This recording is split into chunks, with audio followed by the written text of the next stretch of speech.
What is up, guys? So in this video we're going to be doing a hand breakdown of my recent $200 million sit and go victory in HD poker. So we can go in here, and as you can see, I am here with ace 4 of spades in the hijack. So we're going to see what I do here. The flop's going to come, and we're going to get, as we're going to see, we're going to be on a flush draw. And we're going to talk about how to play these kinds of scenarios, because, a lot of people, when they get these hands, they seem to misplay them. They either, they're either not aggressive enough, or they are passive all the time when they play them. We're going to talk about it. So we're going to break this hand down, and we're going to play it right now. So let's go. Let's get into it. I'm going to bet 2.2 big blinds here. I have just over 20 big blinds. Okay, to start with, this is the first big move that we're making. So we've just bet from the hijack 2.2 big blinds. Obviously the action, we only had, it's a 6-handed table, so we had one person fold to us. But we decided to raise to 2.2 big blinds. Why is that? So my raise size is kind of determined on my stack and the stack of my opponent still to come. So I had about 23.2 big blinds left, and usually when I'm between 20 to 40 big blinds or around that area, I will raise to 2.2 big blinds. When I have less blinds, I'll either raise less or go all in, and when I have more blinds, I'll obviously raise a little bit higher. So we can talk a bit more about pre-flop raising range in another video, but being folded to me, I'm there. First to raise, I raised to 2.2 big blinds with my ace 4 suited.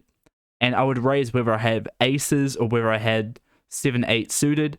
I will raise the exact same to not give away any indication about the strength of my hand. So this is a strategic raise, and we'll see how it plays out. Left, so we'll bet 2.2 big blinds with this ace 4 of spades. Okay, so the small blind calls, and Didums and the big blind is, I think, gonna fold. Nope, called. Okay, so we have the cutoff and the button have both folded, but the small blind and the big blind have both called my 2.2 big blind raise.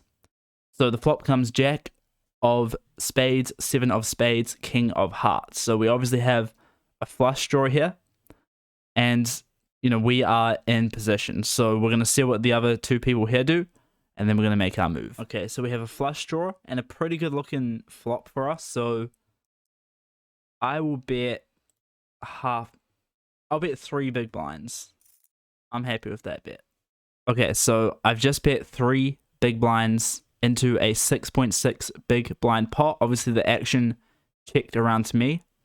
The reason for my size in here was, I have a pretty good, there's a thing called a nut advantage, where if you have the potential to make the nuts, which if another spade came, I would have pretty much the nut hand, then I would obviously, I have the nut advantage there with that position. So I do put a relatively decent sized bet. I was thinking about doing half pot, decided to go just under half pot, but I think a half pot bet would have been justified as well. I bet 3 big blinds into the 6.6 big blind pot. And the reason I'm betting here is to protect my equity with my flush draw. What I don't want to be doing is I check, and then the next card that comes is a 2 of diamonds. Maybe the action checks round to me again, or someone does a big bet and puts me under pressure. That's not what I want. So, I'm looking to possibly win the pot right here, right now. And then, if someone calls, we'll obviously see what the next card is, and we'll look to probably barrel another bet if that's the scenario. But I'm pretty happy right now to try and protect my equity and look to get these two to fold, especially because the action checked around to me. So I throw out my bet. That's about $30 million. So Irene folds, and we got 2 folds. So cool. So and just like that, I'm about to explain it right here. We protected our equity with the flush draw, and we won the pot. So perfect. So obviously when you're on a flush draw, you'll only hit it around 36-ish% of the time. So you don't want to be checking and hoping it hits. You want to be winning the pot then and there if you have the opportunity. Also, it's good for balance, because if you only bet your premium made hands and you're not betting your draws, then you become very, very predictable. It's like, okay, he's betting, this fella only bets when he has a really good hand, I will fold. And you become very predictable. If you check, then you're easily exploitable. So if you have a premium made hand or a draw, those are normally times where it's really, really good to put some money in the pot to keep yourself unpredictable. You don't want to become a predictable opponent who's just never betting all the time unless you got something really good. So always good to bet on your draws and also protect your equity.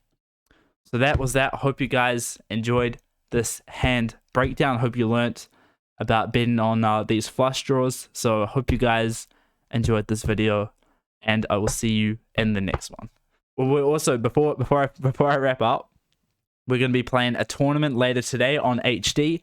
So make sure you guys tune in for that. Hopefully we win the tournament or make the final table, and it's going to be a lot of fun. So hope you guys enjoyed this video, and I'll see you in the next one. Poker Kings out.